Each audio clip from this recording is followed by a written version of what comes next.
Boa tarde a todos. Quem fica por último tem que dar um jeito de manter a atenção das pessoas, né?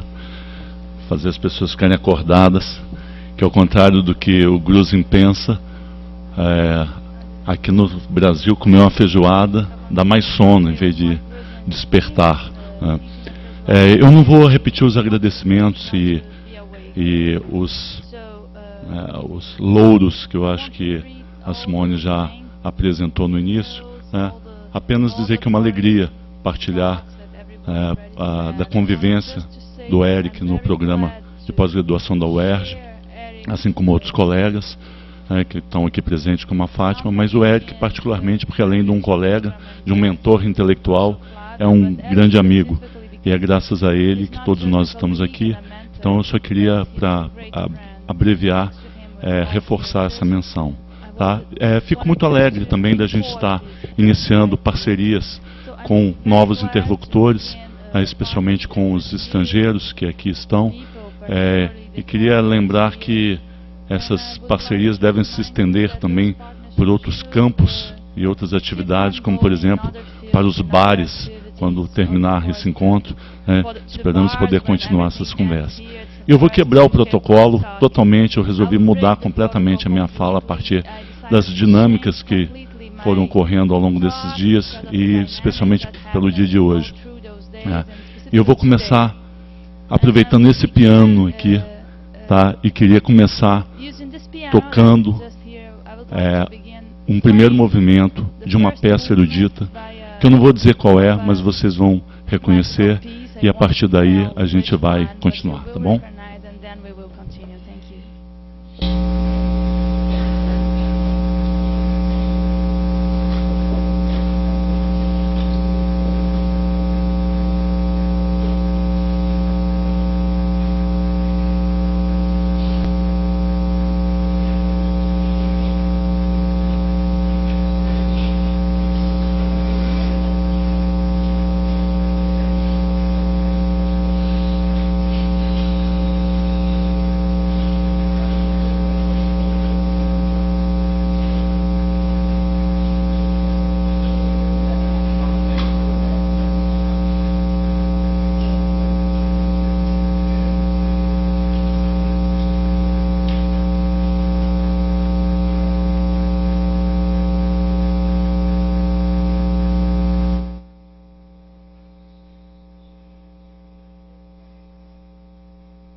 Acho que todos reconhecem que peça é essa.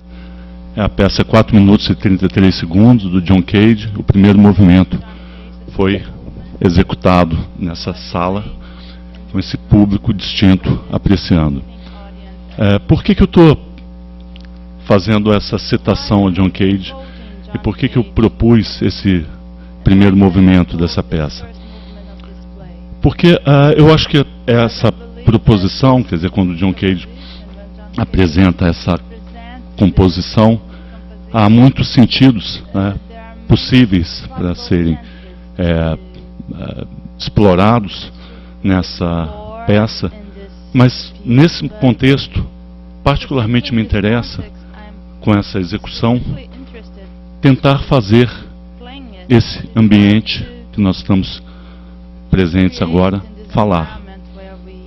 A ideia seria, quando essa peça não comparece, de alguma maneira nós temos esse ambiente falando. A gente tem os ruídos das cadeiras, a gente tem as risadas, a gente tem os comentários, a gente tem uma inquietação. Ou seja, se a gente fosse usar uma terminologia McLuhaniana, a gente poderia pensar que, de uma certa maneira, essa peça nos ajuda a criar um contra-ambiente. Ou que essa peça, de alguma maneira, nos ajuda a pensar, a perceber o fundo, o ground, em oposição à figura, em oposição àquilo que é central. De alguma maneira, é isso que eu tenho me interessado quando eu penso os meios, isso que eu vou chamar dos efeitos materiais dos meios sobre nossos corpos e mentes. Seria o que esses meios ou esses objetos podem estar atuando, fazendo, programando para nós, humanos, de modo secreto, de modo não perceptível. Ou seja, ainda que a gente compreenda que usar um objeto, usar uma tecnologia, é uma ação, resultado ou parte de uma dinâmica sociotécnica extremamente complexa, me parece que a gente tem tido poucos elementos, poucos métodos, poucos approaches teóricos para compreendermos melhor esses efeitos desses meios sobre nossos corpos e mente. Ou seja, numa perspectiva, de novo, claramente filiada a Marshall McLuhan, queria pensar como esses meios secretamente podem estar realizando planos que nós humanos desconhecemos. Isso pode parecer meio delirante, como se os objetos estivessem de alguma maneira conspirando contra nós humanos, e não tenho a menor dúvida que é bem delirante. E nesse sentido eu queria também mais uma vez citar uma expressão do velho McLuhan, quando ele diz I don't explain, I explore. É uma frase que eu cito com frequência, porque além de eu achar que ela tem uma certa força poética, ela me exime, vamos dizer assim, de um maior rigor conceitual. Ou seja, o que eu quero pensar é o que nós, acadêmicos, o que nós, professores, pesquisadores do campo da comunicação, temos a dizer frente a um conjunto tecnológico que está emergindo já há algumas décadas, que está transformando profundamente nossas vidas, e nós parecemos ainda absolutamente cegos em relação a como utilizá-los, o que eles fazem efetivamente conosco, quais são os efeitos deles sobre as nossas vidas. Ou seja, nós hoje em dia não somos capazes de saber coisas muito elementares, como se é bom deixar nossos filhos diante do videogame ou não, por quantas horas, a partir de que idade, em qual momento do dia. Nós não sabemos qual é o volume de um aparelho como um iPod, qual é o volume aceitável para que a gente escute bem a música, tenha uma experiência de fruição musical interessante e ao mesmo tempo não prejudique a nossa saúde. A gente não sabe muito bem se a internet pode efetivamente estar produzindo um novo tipo de pensamento mais superficial, como que é o Nicholas Carr, algo fragmentado, ou se não, se isso é uma bobagem. Na verdade, continuamos lendo, continuamos seguindo um modelo de cognição muito parecido como quando líamos livros. Enfim, há uma série de questões que parece que, quando essas questões são colocadas para o profissional ou para o estudioso das mídias, imediatamente a gente diz, não, isso não é efetivamente importante. Isso é algo que é da área, talvez, das neurociências, isso seria talvez da área médica ou da área da psicologia, quem sabe até da psicanálise, mas não propriamente dos estudos de mídia. Né? A questão que me parece interessante, que me interessa explorar, é que acho que há muito nós compreendemos que nós não sabemos absolutamente nada do que é o uso de um meio, o que é uma relação com os meios, o que é uma cadeia de produção de significados. Se nós estamos aqui reunidos tentando pensar para além de um formato tradicional, para além dos cânones tradicionais com os quais vimos pensando o que era a teoria das mídias, é exatamente porque algo escapa. E nesse sentido, tem me interessado pensar que processos, que projetos, que experiências nós podemos nos propor para tentar compreender novas faces, novos ângulos, novas perspectivas desses meios que estão aí nos rodeando e formando híbridos com os nossos próprios corpos e mentes. Eu vou, feita essa introdução, apresentar para vocês uma ideia que eu tenho chamado de episódios midiáticos extremos. E por que eu chamo de episódios midiáticos extremos? Porque eu acho que esses episódios, eles nos permitem ver com mais clareza isso que eu chamo dos efeitos materiais dos meios sobre os corpos e mentes. Eu vou citar alguns deles, coletados ao longo de talvez um século ou mais da recente história das mídias a partir da eletricidade. E, como eu disse, é um recorte arbitrário, mas ele não tem outra intenção aqui. Esses exemplos são jogados aqui apenas com uma intenção de tentar mostrar de um modo mais claro como que, nesses casos, há uma relação muito evidente e clara entre dimensões materiais das dinâmicas desses meios e as reações que nós apresentamos. O primeiro deles, que eu vou citar, diz respeito ao nascimento do cinema.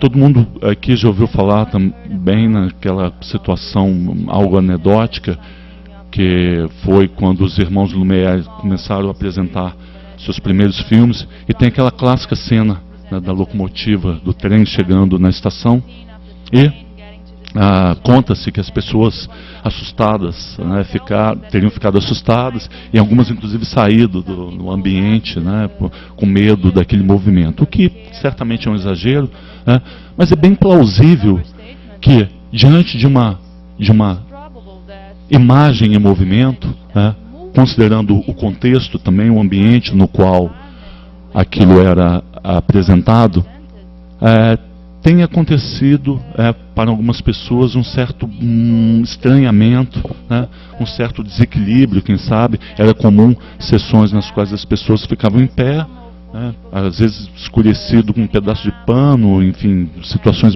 bastante precárias, e ver aquela imagem de movimento, subitamente. Algo que a gente poderia comparar hoje com assistir um filme de 3D, um filme 3D pela primeira vez, que você, às vezes você se pega, tentando tocar, ou as pessoas se desviando de certos objetos. E essa reação que a gente ainda pode sentir, como diria o Ben Singer, o frescor de estranhamento de uma nova mídia. Né?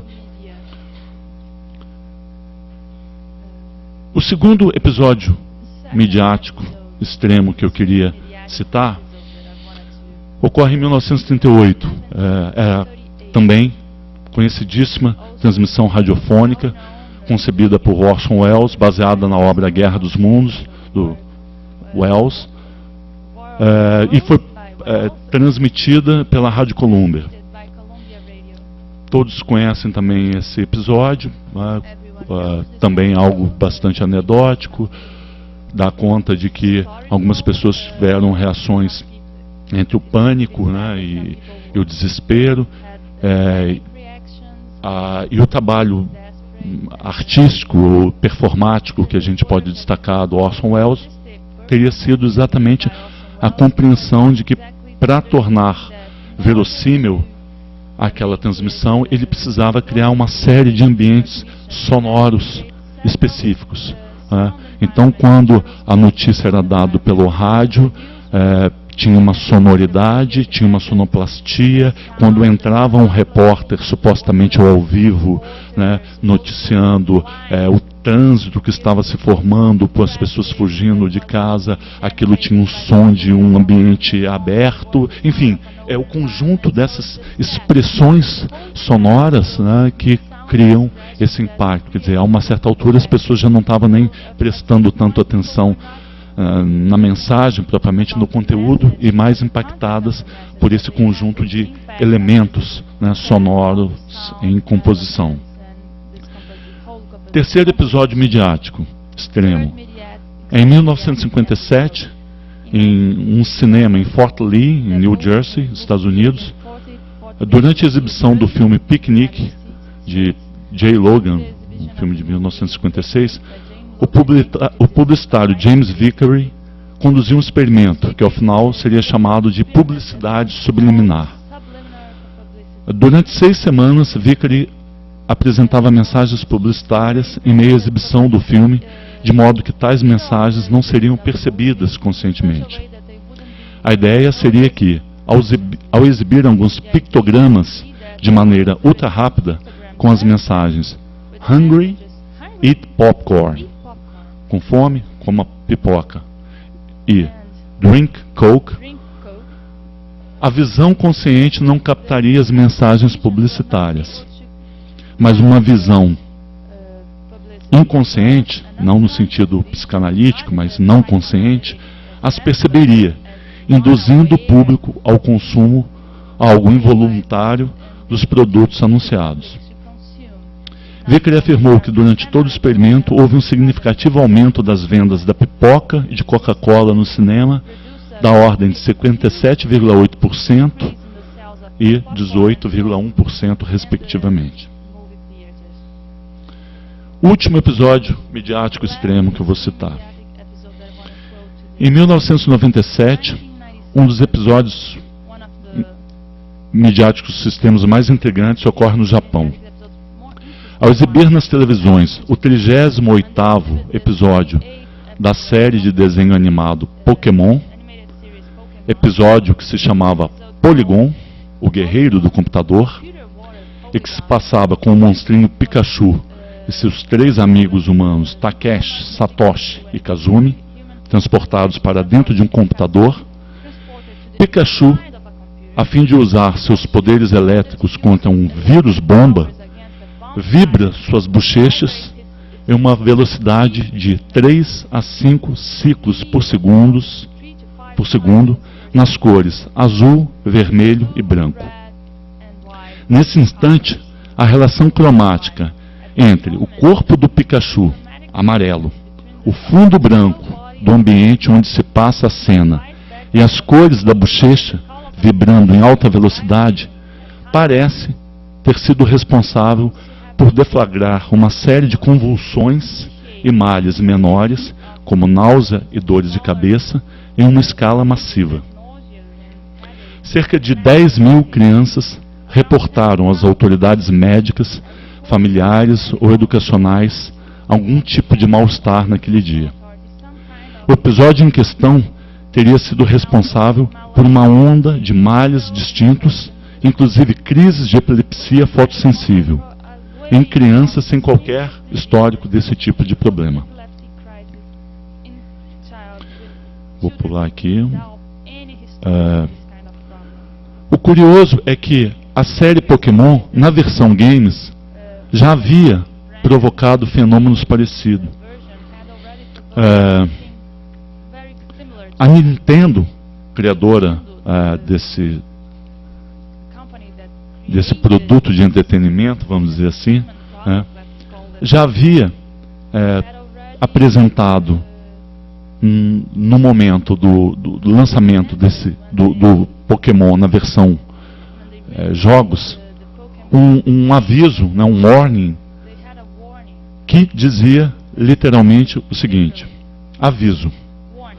Uma pequena parte da população apresenta uma condição na qual pode ter experiências de convulsões epiléticas ou perda de consciência momentânea, vendo certos tipos de luzes piscando ou padrões que estão comumente presentes em nosso ambiente cotidiano. Se você ou sua criança experimentar quaisquer dos seguintes sintomas: tontura, visão alterada, espasmos ópticos ou musculares, movimentos involuntários, perda da consciência, desorientação ou convulsões, interrompa o uso imediatamente e consulte seu médico.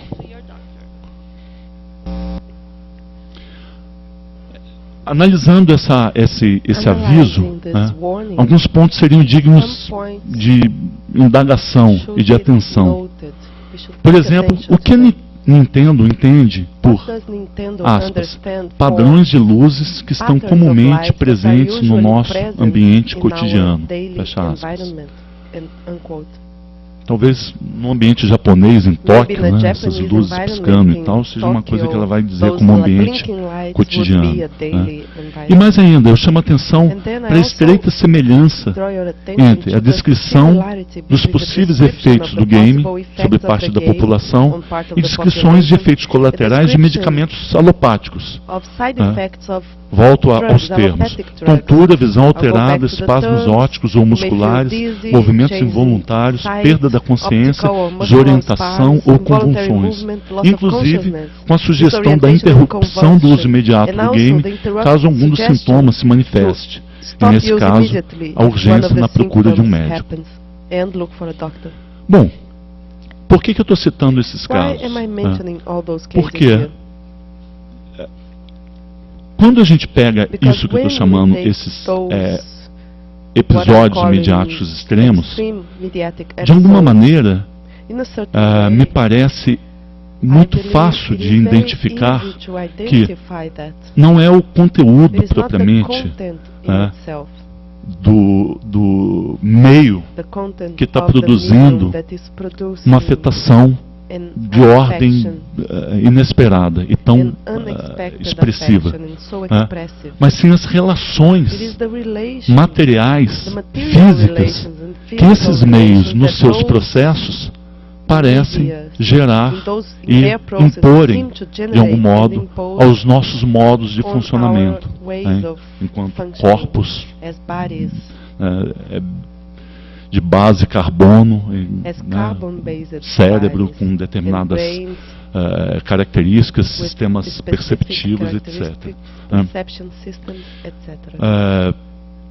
Assim eu diria, em todos esses casos, parece haver evidências mais que razoáveis apontando relações entre efeitos materiais dos meios de comunicação, incluindo aí suas gramáticas e mensagens, imagens e movimentos, distância entre tela e audiência, equilíbrio dos corpos, no caso do cinema, na experiência de Lumière, sonoplastia, cortes e sobreposição das narrativas, dos sons, no caso do rádio com Orson Welles, velocidade de exibição de uma mensagem especificamente visual, no caso do cinema, na experiência do Vickery, e a vibração de luzes, tamanho das telas, distância entre imagem, retina, cores, no caso do game, e da televisão, no caso do Pokémon. in Pokémon. Quer dizer, em todos esses casos, So in all those parece que a gente aceita com uma certa things that we facilidade accept with que a certain há easiness, efeitos materiais that there are dos material meios sobre effects of the nós. media on né? us. Mas como que a gente But pode, o que a gente pode dizer and what can dos we efeitos say que não about the seriam tão effects evidentes? that would not be né? so Ou seja, easily por isso eu noticed? diria That's why I dos would call them efeitos secretos the secret né, que effects esses meios, that those esse media conjunto tecnológico this hoje pode estar technological propondo. assembly is proposing. 10 minutos.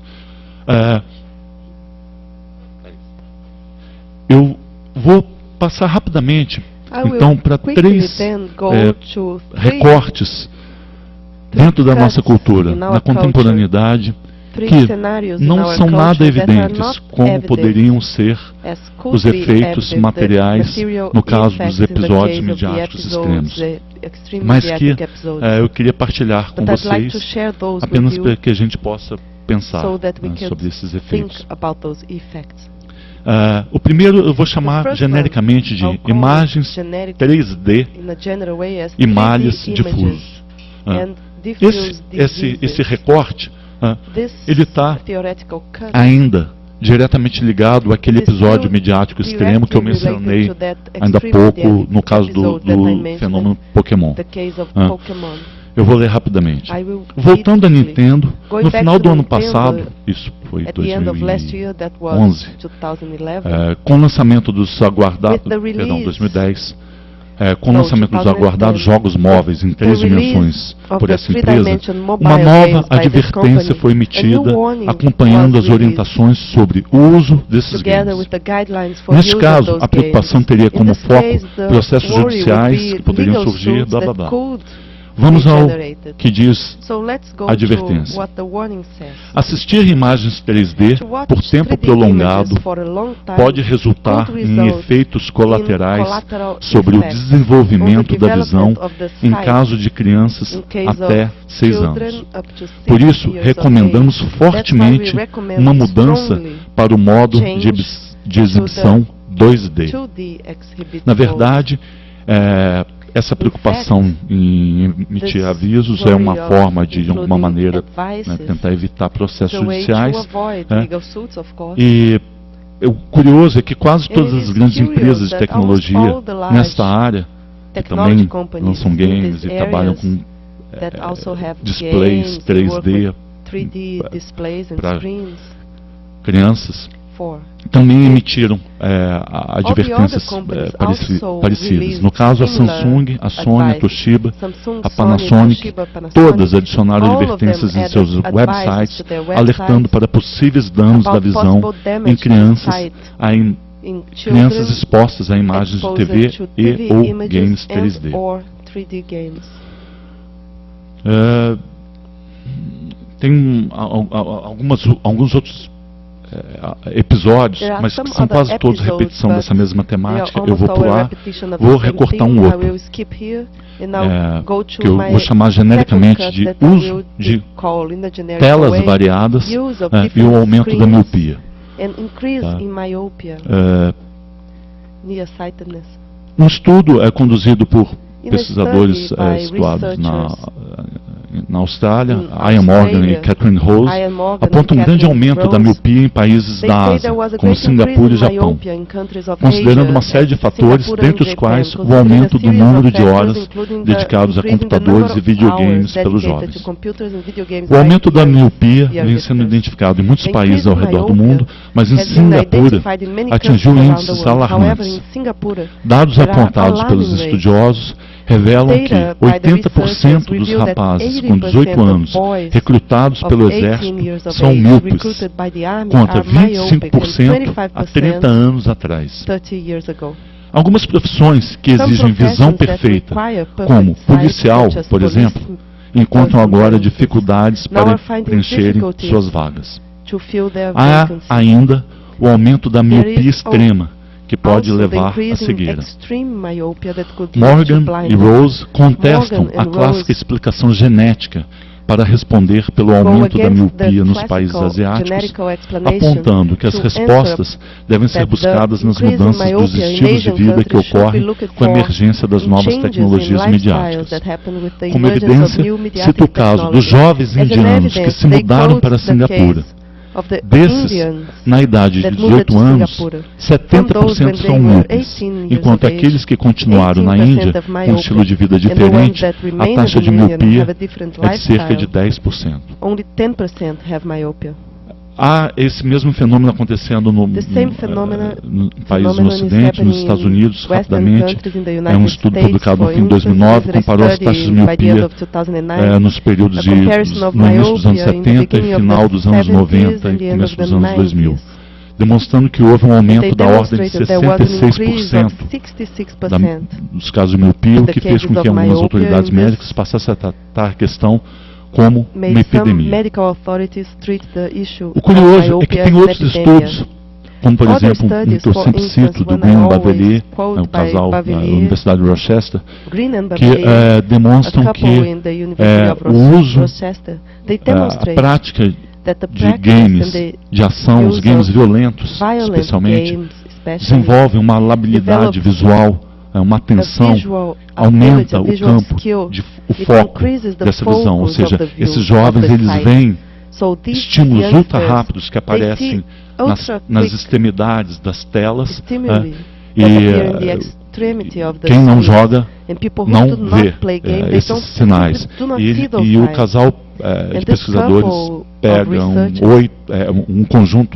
pegam um conjunto de adultos, treina durante 8 semanas e meia e ao final esses mesmos adultos desenvolvem também essa capacidade. Ou seja, não é necessariamente apenas uma perda que está em jogo, mas sim a potencialização também, o incremento da visão, ou seja, uma transformação.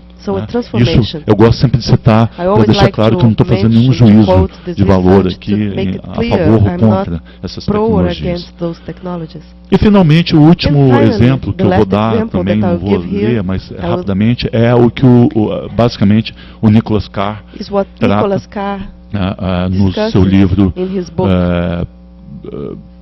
The Shallows, What the Internet is Doing to Our Brains. The Shallows, What the Internet is Doing to Our O argumento Brains. básico do Nicholas Carr é que nós estamos perdendo a capacidade de ler de modo concentrado durante muitas horas. Um único livro, um único autor. Que a gente pode continuar lendo durante horas ao longo do dia e a gente pode mesmo ler até mais, mas nunca de uma maneira contínua, seguindo o mesmo fluxo, mas de um modo fragmentado. E ele extrapola isso através de uns estudos neurocientíficos, usando com base em alguns estudos de alguns desses pesquisadores, para que também chamando a atenção para que o nosso pensamento também se tornaria mais fragmentado hoje frente a essas práticas e esses usos distintos de mídias digitais. Ele termina, eu vou citar apenas a certa altura do trabalho dele, quando ele diz assim: nunca se teve um sistema de comunicação desempenhando tantos papéis nas nossas vidas, ou exercendo tão ampla influência sobre nossos pensamentos, como a internet faz hoje. Ainda, para todos que têm escrito sobre a internet, tem havido pouca consideração acerca de como exatamente ela está nos reprogramando. A ética intelectual da internet continua obscura, continua secreta.